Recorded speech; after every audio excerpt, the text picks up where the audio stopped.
우리는 가스펠 프로젝트라는 교재를 통해서 성경의 시작인 창세기부터 성경의 마지막 책인 요한계시록까지 연대기적 순서를 따라가면서 하나님의 말씀과 은혜를 나누고 있습니다. 오늘은 5권의 마지막 챕터에 해당하는 본문을 다룰 차례입니다. BC 586년에 바벨론에 의해 남유다는 결국 멸망하게 됩니다. 다윗 왕조가 무너지면서 성전도 불타 무너졌습니다. 성전이 무너지자 이제 성전에서 봉사하던 제사장들도 할 일이 없어졌습니다. 즉 예배 제도도 무너졌습니다. 고국이 사라지고 그리고 수도가 파괴되었고요. 하나님의 임재를 상징하는 성전과 그리고 예배 제도도 무너졌습니다. 그래서 결국 다윗 왕조도 무너졌고요. 제사 제도도 무너질 때 사실은 유다 백성들의 마음도 무너졌습니다. 그리고 그들의 신앙도 무너졌습니다. 포로로 끌려간 초기 유다 백성들의 그 영적인 상태가 어땠을지 한번 상상해 보십시오. 충분히 우리는 상상할 수 있을 것입니다. 그 암담함과 황폐함 그리고 그 두려움이 그들을 압도했을 것입니다. 그들은 그 자리에서 절망을 하게 되었을 것입니다. 감사하게도 유다 백성들의 그 당시의 영적인 상태를 포로로 끌려간 제사장 출신 에스겔에게 하나님께서 환상을 통해 알려주십니다. 여러분, 에스겔을 생각하면 어떤 환상이 가장 먼저 떠오르십니까? 아마 여러분은 확신하는데요, 오늘 이 본문, 이 마른 뼈가 가득한 골짜기 환상이 먼저 떠오를 것입니다. 그리고 이 본문에 이어지는 이제 두 개의 막대기를 잇는 그런 환상이 떠올릴 것입니다. 그리고 내가 더욱 확신하는 게 있는데요, 그 외의 환상은 여러분 기억이 나지 않을 것입니다. 그렇죠? 본격적으로 에스겔이 본 환상을 살펴보기 전에 한번 몇 가지 정리하고 갈 것이 있습니다. 우선 오늘 우리가 볼 마른 뼈가 가득한 골짜기의 환상을 제가 마골 환상이라고 이름을 붙이겠습니다. 왜냐하면 아침이라 제가 혀도 꼬이고 이게 말이 잘 안 나오고 말도 길어서 계속 반복하기 어렵습니다. 이 마골 환상을 살필 때 한 가지 우리가 또 정리할 게 있습니다. 그것은 뭐냐면 환상이라는 장르에 대한 여러분의 태도입니다. 이제 환상이라는 것은 있잖아요, 사람들은 환상하면 깨어있을 때도 꿈에서 보는 것처럼 보고 있는 장면이라는 측면에서 초자연적이고 신비한 것을 먼저 상상하기 쉬운데요, 그것보다 하나님이 지금 환상이라는 방식을 통해서 무엇을 강조해서 우리에게 전달해 주는지를 주목할 필요가 있습니다. 이 방식은 뭐냐면 어떤 논리적인 사고보다는 이 상징이 지닌 그 감정적인 전달력을 사용하는 게 이 환상을 사용하는 이유입니다. 즉 우리에게 감정적으로 아주 직관적으로 느끼게 해주기 위해서 이 환상을 사용하고 있다는 것입니다. 그래서 오늘 말씀을 저도 최대한 감정적인 전달력을 줄이지 않도록 노력하겠습니다. 이제 마골 환상의 이 시작은 하나님으로부터 이제 시작되는 것을 볼 수 있습니다. 가나안 땅에서 추방된 에스겔에게 하나님께서 먼저 권능으로 임재하시죠. 그리고 그의 영으로 한 골짜기로 그를 이끌어 가셨다라고 성경은 말하고 있습니다. 근데 이 골짜기에는 사람의 뼈가 가득해요. 아마 우리들 대부분 박물관에서나 아니면 인체의 탐험, 신비와 같은 어떤 특별한 엑스포 같은 데 가서나 아마도 여러분이 사람의 실제 뼈를 대했을 것입니다. 그리고 확실한 것은 뭐냐면 여러분들이 사람의 뼈가 아주 무더기로 있는 것은 전혀 본 적이 없을 거예요. 그런 측면에서 우리는 이 무더기가 사람의 뼈가 가득한 골짜기를 우리가 어떻게 느껴야 될지에 생각해 볼 때 아마 대부분은 전설의 고향에서 아니면 공포 영화에서 공포를 주기 위한 장치로 사용했던 뼈 무더기를 상상할 거예요. 그런데 지금 제사장이었던 에스겔에게는 이 뼈 무더기가 가득한 이 골짜기가 매우 특별하게, 또 이스라엘 사람들에게는 매우 특별하게 이 마골 골짜기가, 마골이 특별하게 다가갔을 것입니다. 그러면서 한번 살펴볼 건 뭐냐면 마치 그 뼈는 어떠한 소망도 없는, 다시 살아날 소망이 없는 죽음의 상태를 말하는 것이죠. 죽음을 가리키는 것이죠. 그래서 뼈가 증거하는 건 이런 거예요. 만약 뼈가 말할 수 있다면 이렇게 말하는 것이죠. 나는 예전에 당신처럼 살아있던 사람이었어. 하지만 난 오래전에 죽어서 피부와 살 그리고 혈관까지 다 녹아져 없어졌어. 결국 이 뼈도 녹아질 것이요. 마치 이렇게 말하는 게 뼈가 상징하는 것이죠. 즉 이 뼈는 바로 죽음을 가리킵니다.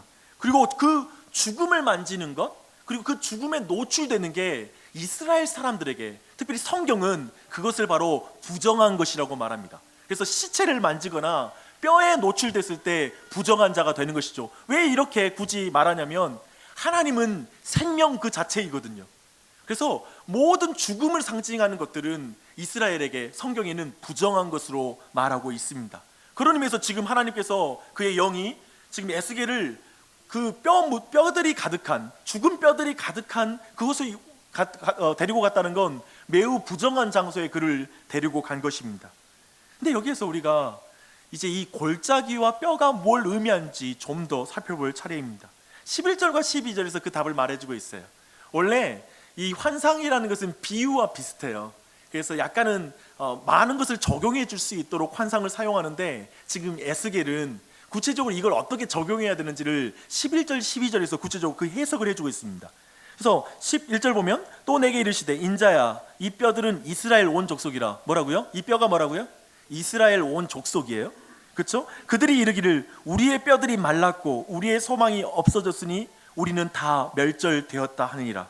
그리고 나서 12절 말씀 보니까요, 심지어 이스라엘 백성들이 지금 이 스스로를 뼈라고 느끼는, 스스로 자신이 죽었다라고 느끼는 장소가 바로 무덤이라고 말하고 있습니다. 이 장소는 뭐냐면 곧 이 골짜기는 어디냐면 이스라엘 백성이 포로로 끌려간 그 장소, 즉 바벨론에 있는 어느 땅, 그곳에 바로 자신들에게 무덤처럼 느껴지고 지금 죽음의 골짜기라고 느끼는 것입니다. 그리고 스스로를 뭐라고 평가하냐면 그 무덤 속에 있는 시체라고 지금 말하고 있습니다. 그들은 모든 생명으로부터 단절되어서 자신의 뼈가 말라가는 것 같다고 고백하고 있어요. 이런 표현이 어떠세요? 뼈가 말라가는 것 같다 라는 표현, 깊은 고통을 말하는 것입니다. 이미 자신들의 운명은 끝장났다라고 고백하는 것이고요, 절망의 나락에 빠져들고 있다고. 절망이라는 게 그냥 어느 한계에 멈추면 좋겠는데 절망의 무게는, 그 깊이는 가늠할 수가 없는 것 같습니다. 그래서 에스겔에게 보여주신 마골 환상은 사실 포로로 끌려간 이스라엘 백성의 내면의 상태를 가시적으로 나타내준 환상이라고 이해할 수 있을 것입니다. 그래서 이제 2절을 보니까요, 포로로 끌려간 이스라엘 백성들은 에스겔과 함께 본격적인 마골 투어에 들어가게 됩니다. 먼저 그 뼈 사방으로 지나가게 했다라고 하나님이 그렇게 이끌어 가시는 거예요. 하나님이 손을 붙잡고 지금 그 골짜기를 투어하시는 것입니다. 근데 오늘날에는 이 장면을 생각하면 우리가 드론을 통해서 본 자연 경관이 좀 상상이 되잖아요. 그래서 드론이 이렇게 위에 떠가지고 그 골짜기에, 뼈가 가득한 골짜기를 가는 걸 상상할 수 있는데, 아마 이 당시에는 드론이 없기 때문에 이제 마치 사람의 얼굴에다가 카메라를 단 것처럼 이제 에스겔의 자리에서 걸어가면서 그 모든 뼈를 하나하나 바라보는 걸 상상하는 게 더 정확한 묘사일 것입니다. 이제 사방이라는 방향, 사방에 뼈가 널려 있습니다. 그리고 뼈가 심이 많았다라는 묘사를 해주고 있습니다. 그리고 그 뼈가 아주 말랐다라고 이렇게 그 정도를 표현하고 있습니다. 이 말은 뭘까요? 이스라엘 온 족속이 지금 처한 황폐함과, 그리고 그 황폐가 얼마나 광범위했는지, 그리고 그 황폐함이 얼마나 심각했는지를 보여주는 표현을 지금 이렇게 하고 있는 것입니다. 그래서 이런 묘사를 통해 명징하게 전달되는 것은 이거예요. 이 이상의 끔찍하고 절망적인 상태는 없다, 완전히 회복 불가능이다 라는 게 지금 포로로 끌려간 이스라엘 백성이 자신의 처지에 대해서 느끼는 감정이었습니다. 근데 여기서 한 가지 우리가 주목했으면 할 게 있어요. 그건 뭐냐면 하나님께서 지금 에스겔에게 이 모든 상황을 직면하게 하신다는 거예요. 지금 손을 끌고 그 마른 뼈가 마른 것까지 일일이 구체적으로 직면해서 확인하게 하고 있다는 걸 여러분 같이 주목했으면 좋겠습니다. 에스겔은 물론 포로로 끌려갔기 때문에 그 자신도 지금 어려운 환난을 당하고 있어요. 그래서 어쩌면 손을 끌고 갔을 때 안 봐도 다 압니다, 지금 우리 상황 비참합니다라고 말할 텐데, 하나님은 그것을 일일이 보여주고 계세요. 그것을 똑똑히 보게 하고 있습니다. 그래서 그 똑똑히 보게 하고 있는 그 의도를 이해할 필요가 있어요. 근데 한 신학자가 참 이 부분을 재미있게 표현했어요. 그 의도는 이런 거예요. 근접한 죽음이 아니라 완전한 죽음을 확인시키는 것이다.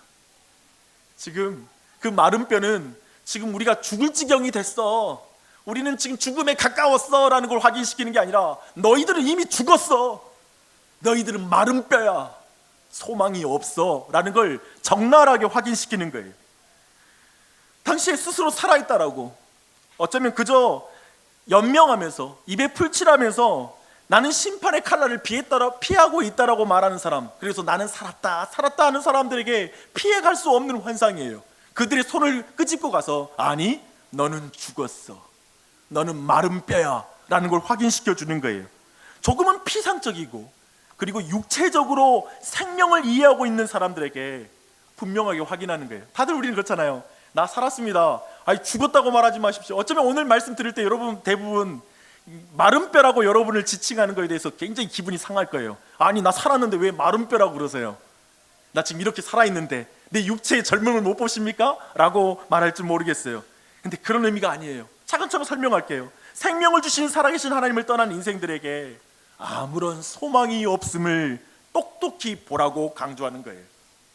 그 손을 잡고 봐라, 나를 떠난 인생의 상황은 이렇다, 마른 뼈와 같아 라는 걸 확인시켜 주는 것입니다. 그런데 인생을 그저 육체적으로 그리고 피상적으로 증명하는 본성은 우리 모든 사람이 공유한 속성이에요. 여러분도 똑같아요. 그런 영적인 상태를 여실히 보여주는 게 저는 요즘 TV 프로그램인 것 같아요. 여러분 아세요? 생각해보면 한때 요리 프로그램이 TV에 많은 비중을 차지했습니다. 그리고 이제 여행 프로그램들이 등장하기 시작했어요. 그리고 나서 어떤 트렌드가 형성이 되냐면요, 여행하면서 밥 먹는 트렌드가 형성되기 시작했죠. 그러다 보니까 좀 부족하잖아요. 여기에다가 인문학을 곁들이기 시작했어요. 인문학자들이 여행을 하면서 밥을 먹는 이야기, 이게 요즘의 큰 대세입니다. 큰 흐름이에요. 근데 그렇게 인생의 의미를 막 이렇게 식사하면서 인생의 의미를 막 나누다가 갑자기 답이 없는 인생을 만나게 되면 뭐라고 말하냐면 밥이나 먹자 그러면서 웃어서 돌러가요. 그런 장면을 많이 보죠. 그런 TV 프로그램에서. 저는 그런 프로그램을 참 좋아합니다. 굉장히 좋아요. 저는 굉장히 좋아하는 프로그램이에요. 그런데 한 가지는 분명한 것 같습니다. 그것이 인생의 진정한 문제인 죽음의 문제를 직면하고 있지는 않다는 것입니다. 그런 의미에서 우리 모두는 자신의 내면을 직시하는 것에 익숙하지 않은 문화에 살고 있습니다. 죽음이라는 것, 그리고 모든 인생이 도달할 수밖에 없는 마른 뼈와 같은 인생의 형편을 살피는 것에 대해서 그렇게 익숙하지가 않습니다. 특별히 우리 모두는 TV 프로그램도 그리고 어느 책의 가이드를 받아 인생의 문제에 직면하는 게 아니죠.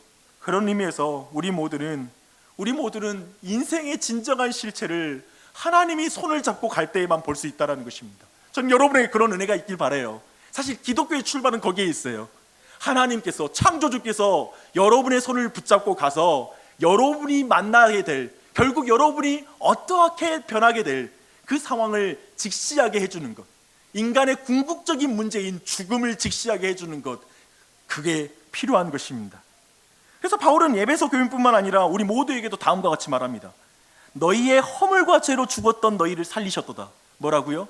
너희의 허물과 죄로 죽었던, 마른 뼈였던 너희를 다시 살렸다 라고 말하고 있습니다. 이렇게 말씀하는 게 무슨 의미입니까? 우리는 본성상 생명을 주시는 하나님으로부터 분리되어 있다는 것입니다. 성경이 말하는 죽음의 개념, 마른 뼈의 개념은 그것입니다.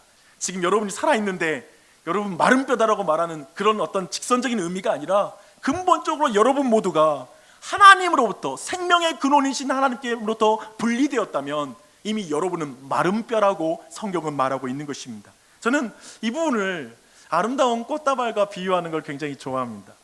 싱싱한 꽃다발을 보면 모든 사람들이 그 꽃에 매료됩니다. 그런데 정상적인 사람들은 그 꽃의 상태를 정확하게 알고 있죠. 그래서 이 꽃이 빨리 물에 들어가지 않으면 몇 시간 지나지 못해서 시들게 될 거란 걸 분명하게 알고 있습니다. 지금 누구도 지금의 생명력을 가지고 그 꽃에 살았다라고 말할 사람이 없어요. 그렇지 않죠? 그렇죠? 아마도 저는 보니까 또한 이 세상이 아름다울수록 그 죽음이라는 게 가장 어두우기도 한 것 같아요. 꽃처럼 아름답지만 그게 시들면, 물론 요즘은 전시하기도 한데요, 시들면 참 볼품없어지는 경우도 있잖아요. 그것처럼 사람 또한 그렇습니다. 근데 사람들은 스스로를 다르게 인식하죠. 지금의 젊음으로 영원히 살 것처럼 살아가는 게 인생입니다. 잘 생각해 보십시오. 우리는 어떤 이 먹이사슬과 같은 이 세상에서 다른 사람들보다 높은 어떤 지위에 올라가 있으면, 누구보다 높은 꼭대기에 올라가 있으면, 야, 이보다 인생에 더 좋을 수 없을 것이라고 평가합니다. 하지만 어떤 사람에겐 우리가 살고 있는 이 세상에서 어떠한 의미도 발견하지 못하는 사람 또한 있을 것입니다. 그리고 그 자리에서 절망하죠. 그러나 우리 모두는 객관적으로 볼 때 모두 죽은 자들입니다. 마른 뼈입니다. 어때요? 성경이 정의하고 있는 정의에 대해서 여러분은 받아들이십니까? 당신이 스스로 어떻게 느끼고 있건 그것과 상관없이 이 사실은 변함이 없습니다. 당신은 마른 뼈입니다. 사실 하나님은 우리 모두를 이 사실에 직면시키는 거예요. 좀 세게 말하면 죽음이라는 그 운명에, 그리고 어떠한 노력으로도 바꿀 수 없는 그 운명을 향해 우리 모두는 다가가고 있잖아요. 그리고 그 모든 것을 직면하게 할 뿐만 아니라 그 자리에서 우리 모두를 절망하게 만들어요. 그게 성경의 가르침이에요. 기독교는 독특하지요. 그리고 거기에서 뭔가의 길을 내는 거예요. 그리고 하나님은 그 자리에서 바로 에스겔과 우리 모두에게 이 질문을 하세요. 굉장히 중요한 질문입니다. 이 질문 들어보십시오. 인자야, 이 뼈들이 능히 살 수 있겠느냐? 인자야, 이 뼈들이 능히 살 수 있겠느냐? 지금 질문을 지금의 문맥에 한번 연결해 보십시오. 하나님 지금까지 회복 불가능한 이스라엘의 상태를 그대로 보여주셨어요. 직시하게 해주셨어요. 자세히 보게 하셨어요. 그래서 이 질문은 사실 매우 허황된 질문 아니에요? 도저히 사살할 수 없는 그 뼈다귀에게 야, 이 뼈들이 다시 살 수 있겠어? 라는 질문은 말도 안 되는 질문입니다. 19세기에 영국에서 목회자로 활동했고, 그리고 설교의 황제라고 불리는 찰스 스펄전 목사님이 이 부분에 대해서 이렇게 말했습니다. 이 뼈들이 능히 살 수 있겠느냐 하고 침통한 질문이 던져질 때 이 환상은 교회 안에서의 미지근함과 영적 무기력 상태를 묘사한 것으로 여겨질 수 있다. 미지근함과 영적 무기력증, 우리 안에 있는, 교회 안에 있는. 지금 포로기에 들어간 이스라엘 백성은 앞에서 살펴본 것처럼 이렇게 말하는 거예요. 우리는 다 끝났어. 하나님은 우리를 버리신 게 틀림없어. 이제 하나님은 우리와 약속을 다 잊어버리셨을 거야. 이제 우리와 하나님은 함께하지 않으셔. 무덤과 같고 죽음의 골짜기와 같은 이곳에서 우리 모두는 죽을걸? 그리고 우리 민족은 결국 사라지고 말 거야 라는 그 깊은 영적 무력감, 그리고 절망이 지금 그 민족을 휩싸고 있는 것입니다. 그들에게 하나님이 질문하는 거예요. 그런 그들에게 질문하는 거예요. 인자야, 이 뼈들이 능히 살 수 있겠느냐? 자신에 대해 비참한 사람, 가족이 깨어진 사람, 부부관계가 무너진 사람, 교회에 대한 실망과 교회에 하나님이 계시지 않다라고 생각되는 사람, 신앙이 무너져버린 사람들, 그래서 영적으로 무기력하고 미지근한 신앙 가운데 머물러 있는 사람들에게 하나님은 지금 직접적으로 물어봅니다. 인자야, 이 뼈들이 살 수 있겠느냐? 에스겔은 이 질문에 어떻게 대답할까요? 여러분은 어떻게 대답하시겠습니까? 여러분의 인생을 묶어서 한번 대답해 보십시오. 혹시 여러분이 미지근하고, 그리고 어쩌면 여러분이 무기력함 가운데 있다라면 어쩌면 이 질문은 아마 더 깊이 생각하게 하는 질문일 것입니다. 근데 이 질문에 에스겔은 이렇게 대답해요. 주 여호와여, 주께서 아시나이다 라고 대답합니다. 에스겔은 분명히 뭐라고 말하냐면, 사람의 아들이 스스로의 노력으로 죽음으로부터 구원받을 수 있다는 그런 긍정주의를 에스겔은 철저히 버려요. 자기는 사람의 아들이잖아요. 인자이잖아요. 그가 어찌 이 마른 뼈를 살릴 수 있겠어요? 착하게 살면 구원받는다거나 율법을 지켜서 구원받을 수 있다는 식의 주장을 전혀 하지 않아요. 다시 자신의 의지로 큐티 열심히 하고, 그리고 기도생활 열심히 해서 자신의 깨어진 삶과 분리된 삶과 그리고 무너진 이 황폐함이 회복될 수 있을 거라고 생각하지 않아요.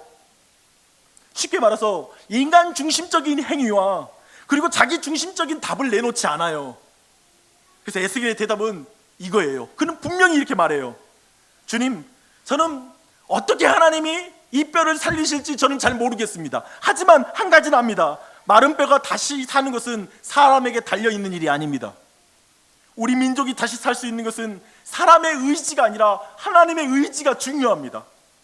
사람에게 구원의 가능성이 있는 것이 아니라 사람의 스펙과 우리의 노력과 우리의 지위가 우리의 구원의 가능성이 아니라 창조주 하나님의 권능만이 우리의 살아날 소망입니다 라고 대답하는 것이죠. 이런 대답은 지금 마른 뼈가 있는 골짜기에서 자신의 뼈를 본 사람만이 할 수 있는 고백이에요. 기억하십시오. 하나님만이 구원하십니다라는 고백은 인간의 노력으로 구원할 수 없다라는 걸 철저하게 본 사람만이 하는 고백이에요. 이걸 분명히 드러내고 있죠. 여러분은 이 골짜기에서 자신의 뼈를 봅니까? 하나님을 떠난 존재들은 결국 죽음에 이를 수밖에 없다는 현실을 보고 있습니까? 이게 굉장히 중요해요. 에스겔은 죽음에 직면한 무력한 인간을 인식하고 있는 거예요. 그리고 신비로운 하나님의 권능을 존중하는 것입니다. 그래서 이렇게 말해요. 주 여호와여, 주께서 아시나이다. 에스겔은 하나님을 믿는 믿음이 있었기에 이제 마른 뼈라는 뼈에게 대언하라고 하는 하나님의 명령에 순종해요. 이거 믿지 않고는 순종하지 못하겠죠. 마른 뼈에게 살아나라, 생기야, 들어가라는 말을 어떻게 할 수 있겠어요? 하지만 에스겔은 하나님을 믿는 것입니다. 그리고 그 일을 대언합니다. 이제 하나님은 마른 뼈를 살리신 일들을 이제 행하세요. 그런데 우리가 주목할 것은 지금 그 이후에 모든 말씀의 기록들이 천지창조와 사람을 창조하실 때 그 이미지와 연결이 된다는 거예요. 그래서 이것을 우리는 재창조의 사역이다라고 말할 수 있습니다. 먼저 명령하시는 말씀으로 마른 뼈들을 살아나게 하시잖아요. 그러나 태초에 창세기에는 뭐가 나오죠? 아무것도 없는 데에서 모든 보이는 것을 하나님의 말씀으로 창조하시죠. 그죠? 그리고 또한 마른 뼈가 살아나는데, 그렇기 때문에 유일한 건 하나님의 말씀으로 그 뼈가 다시 살아나는 거예요. 그리고 마른 뼈에 혈관과 살, 피부를 입히실 때 여전히 부족한 것이 있다고 말해요. 그래서 하나님은 그 뼈들을 향해 이렇게 말해요. 내가 생기를 너희에게 들어가게 하리니 너희가 살아나리라. 지금 이 생기에 대한 강조를 하고 있는데요, 결정적으로 뼈들이 살아나는 것을 재창조로 볼 수 있다고 말했어요. 근데 그 증거가 6절에 있습니다. 너희 위에 힘줄을 두고 살을 입히고 가죽으로 덮고 너희 속에 생기를 넣으리니 너희가 살아나리라. 여기서 생기를 넣으리니가 나파흐라는 히브리어 동사인데요, 이게 창세기 2장 7절에 사용된 그 동사와 동일합니다. 여호와 하나님이 땅의 흙으로 사람을 지으시고 생기를 그 코에 불어넣으시니 사람이 생명이 되니라. 여기서 불어넣으시니 또한 나파흐입니다. 그러니까 지금 이 장면을 의도적으로 에스겔은 지금 창세기에서 있었던 창조의 기사와 연결시키는 것입니다. 그리고 이것을 우리는 재창조라고 충분히 부를 수 있는 것이죠. 그런데 이 재창조에서 좀 다른 게 있어요. 첫 창조에서는 아무것도 없을 때 만든 모든 것을 창조하셨거나 아니면 죄가 없는 피조물을 향해 명령하여 창조를 이루시잖아요. 근데 이때까지는 분명하게 확인할 건 죄가 없는 상태예요. 근데 그때 이 세상에 죄도 죽음도 없었다는 걸 기억할 필요가 있습니다. 그러나 이제 이 재창조에서는 하나님이 마른 뼈를 향해서 명령하십니다. 마른 뼈를 향해. 죽은 자에게 하나님이 말씀하세요. 죽은 자가 어떻게 하나님 말씀을 들어요? 그런데 하나님은 그 죽은 자에게 말씀하십니다. 이것이 너무나 큰 차이점입니다. 우리는 이 환생이 어떻게 전개되는지 그 이후의 이야기를 잘 알고 있습니다. 아까 우리가 읽었습니다. 하나님은 마른 뼈에게 명령하셨고 뼈와 뼈가 하나도 잃어버리지 않고 제자리에 딱딱딱 소리를 내며 맞아 들어가는 걸 보게 됩니다. 모든 사람이 조금도 잃어볼 것이 없이 완전하게 하나님의 형상을, 태초의 모습을 완벽하게 회복해요. 부족함이 없이, 빠짐이 없이, 그 모든 흠 없이 하나님 앞에 보존돼요. 혈관과 살과 피부가 덮어 온전히 회복됩니다. 또한 생기가 그 안에 들어가요. 그러자 그가 하나님의 군대가 되었다라고 오늘 말씀을 말하고 있습니다. 이 모든 것은 참으로 모든 무에서 모든 유를 창조하신 하나님의 권능을 우리 모두에게 드러내고 있습니다. 이 권능은 모든 무덤을 깨뜨리는 권능이고요, 모든 죽음을 깨뜨리는 권능이고요, 모든 죄를 깨뜨리는 권능이라는 의미에서 태초의 권능과 다른 은혜로운 성격을 가진 권능입니다. 그 권능이 임한 것이죠. 곧 이것은 부활의 권능입니다. 죽음을 통과한 권능입니다. 그리고 이 사실, 오늘 본문에 나타나는 이 뼈를 향해서 외쳐서 이 모든 회복이 일어나는 것은 하나님이 죽은 사람을 살리실 수 있단 말이야? 있는가? 라는 그런 하나님의 능력에 대한 질문을 넘어서는 거예요. 그분의 권능을 넘어서는 또 다른 면을 말하고 있어요. 그것보다 하나님은 이걸 말해요. 우리와 같이 패역한 자들을 하나님이 살리시기 원하시는가? 우리와 같이 패역한 자들을 하나님이 살리시기 원하시는가? 라는 그 문제, 그 질문을 하고 있습니다. 너무나 감사하게도 이 질문에 대한 성경의 대답은 예스입니다. 그렇다. 사도 바울은 골로새 교인들에게 다음과 같이 말했습니다.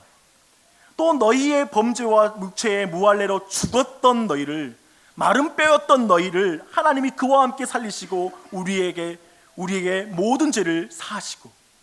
할렐루야. 마른 뼈와 같은 우리에게 하나님이 말씀하시는 은혜가 얼마나 큽니까? 죽었던 우리에게 하나님이 말씀해 주시는 게 얼마나 큰 은혜입니까? 사랑입니까? 권능입니까? 죽었던 우리를 하나님이 그리스도와 함께 살리시는 것입니다. 이 모든 걸 말하고 있습니다. 어떻게 살리실까요? 로마에 있는 교인들에게 사도 바울은 이렇게 말합니다.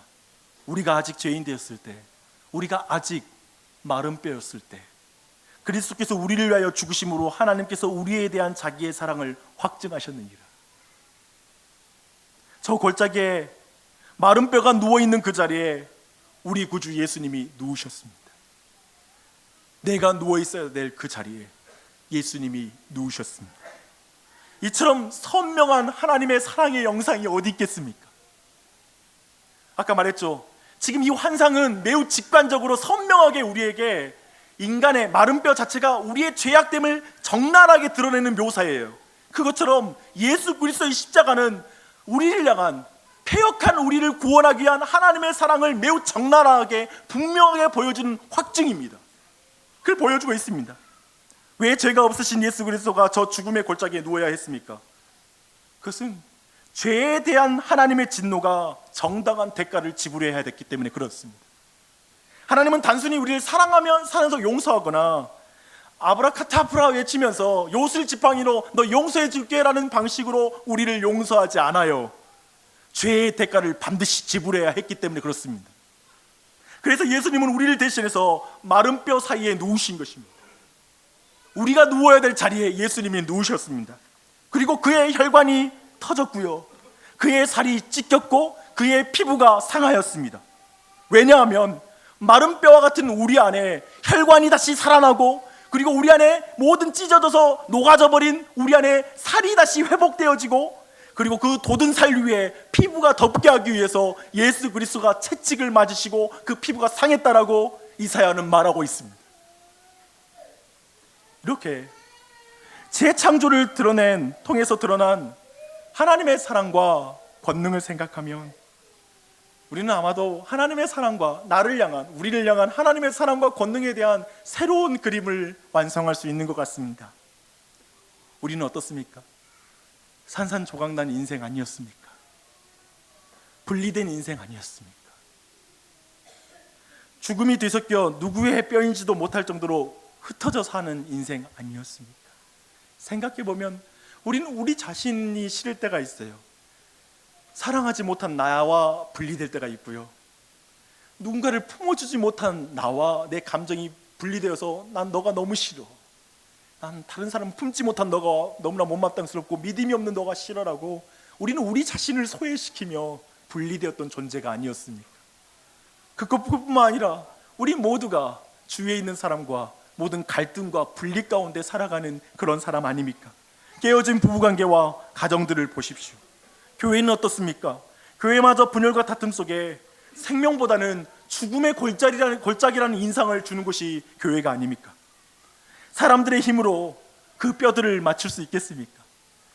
여러분의 힘과 지혜로 여러분의 인생의 조각들을 맞출 수 있겠습니까? 좀 더 분명하게 인생의 그 고통이라는 걸 여러분 직면하십시오. 다시 한번 여러분을 초대해요. 여러분의 인생이 도저히 풀지 못하는 죽음이라는 것을 직면하십시오. 어설프게 죽음을 보면 여러분은 기독교의 진리에 다다르지 못할 것입니다. 성경은 여러분에게 철저하게 여러분 앞에 놓인 죽음이라는 현실 앞에 직면하라고 말하고 있습니다. 그때가 가까이 오고 있다. 주님이 오실 날이 가까이 오고 있다. 여러분에게 그 현실에 맞닿으라고 말하고 있습니다. 곧 마른 뼈가 가득한 골짜기와 같은 인생을 직면하는 것은 우울한 일만은 아닐 것입니다. 자존심 상해할 필요도 없습니다. 그 자리에 모든 죄인, 그리고 그리스도인, 목사도 그 자리에 서 있습니다. 저도 제 죽음 앞에 서 있습니다. 내 현실을 겪고 부인하고 싶지 않습니다. 저도 죄인이라고 생각해요. 동성연애자만 죄인이 아니라 박 목사도 죄인입니다. 하나도 다를 것 없는 죄인입니다. 놀랍게도 하나님을 떠나 죽음의 비참함 속에 살아가는 인생들에게 봄이 찾아왔습니다. 생명의 주인이 찾아온 것입니다. 그리고 그들에게 모두 묻습니다. 지금 우리 모두에게 묻습니다. 인자야, 이 뼈들이 능히 살겠느냐? 너는 무엇으로부터 이 죽음으로부터 해방될 수 있겠느냐? 내 인생의 조각, 행복의 조각을 인자야 어떻게 하면 그걸 맞출 수 있겠느냐? 기쁨의 조각, 생명의 조각을 너는 어떻게 맞출 수 있겠느냐? 사람의 아들아, 인생아, 피조물아, 한번 대답해 봐라 라고 묻습니다. 이 질문을 여러분 들으십시오. 이 질문을 듣는 게 구원의 시작입니다. 이 말씀을 들어야 됩니다. 사랑하는 여러분, 뼈에 명품을 입혀놓아 살겠습니까? 명품 브랜드 집에 두면 그 뼈가 살아나겠습니까?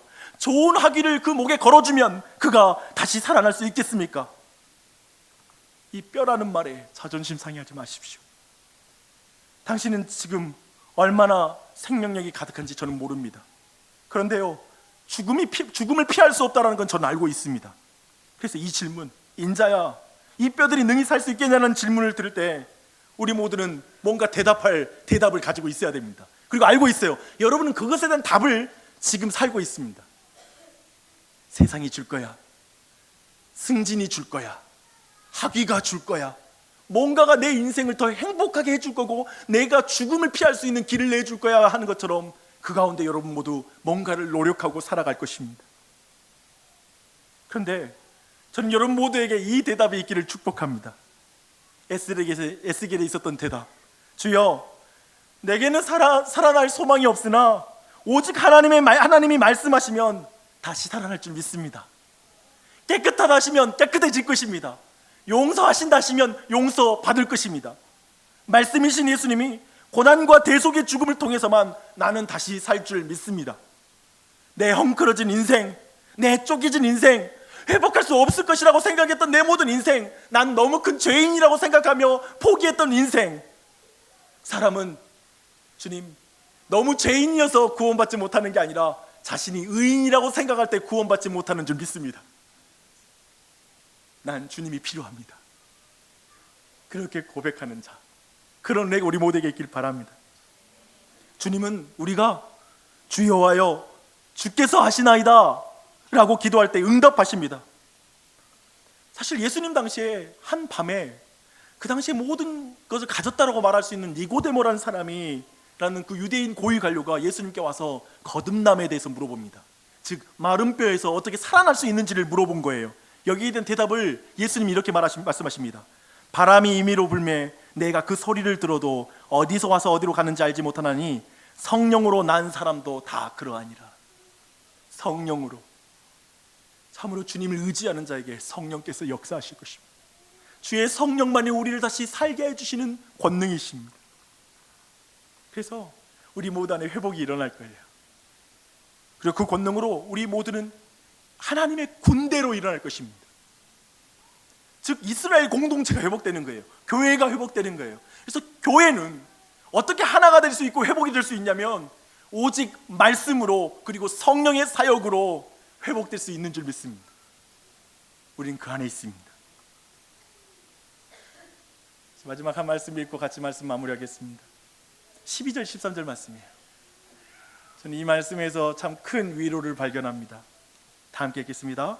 그러므로 너는 대언하여 그에게 이르기를, 그께서 이같이 말씀하시기를, 내 백성들아, 내가 너희 무덤을 열고 너희로 거기에서 나오게 하고 이스라엘 땅으로 들어가게 하리냐. 내 백성들아, 내가 너희 무덤을 열고 너희로 거기에서 나오게 한즉 너희는 내가 여호와인 줄. 아멘. 여러분 어떤 단어가 주목이 됩니까? 저는 이 단어가 주목이 돼요. 내 백성들아, 내 백성들아. 마른 뼈였던 너가 그리스도를 통하여 내 백성이 되었다. 난 널 무덤에서 끌어낼 거야. 나의 죽음으로 무덤을 깨뜨리고 너를 그 무덤에서 건져낼 거야 라고 말씀하십니다. 이 은혜가 우리 모두에게 있기를 바랍니다. 내 백성들아, 보십시오. 다 내가 한다, 내가 한다 이거예요. 내가 한다, 내가 한다 라고 말씀하십니다. 이게 부활의 권능과 사랑이 아니고 뭐겠습니까? 이 에스겔 환상의 권능과 사랑인 줄 믿습니다. 이 은혜가 우리 모두에게 넘치길 바랍니다. 잠시 기도하십시다.